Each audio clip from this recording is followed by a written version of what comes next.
ఒక అసిస్టెంట్ ఉంటాడు, కూడా ఉంటాడు. నన్ను కూర్చోని, ఏమయ్యా చెప్పు, ఎందుకు వచ్చావు నువ్వు మద్రాసు?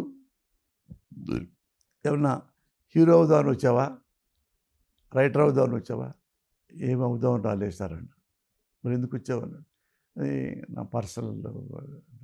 ఏంటి ఆ పర్సనల్ అన్నాడు. అంటే చెప్పమంటే చెప్తాను సార్ అన్న.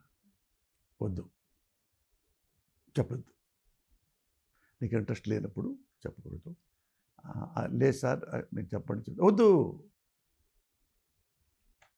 అని నన్ను కామ్గా ఉండి ఆ మేనేజర్ని పిలిచి, ఏమయ్యా ఇదిగో పోసాని కృష్ణమురళి అనే కుర్రోడు నా అసిస్టెంటు, మా అసిస్టెంటు, నాకు మా అన్నయ్యకి మా శిష్యుల్లో అడగడు, అందుకని పాండ్య బజారు తీసుకెళ్ళి వాడికి 3 చొక్కాలు 3 ప్యాంట్లు కొనిపెట్టాం.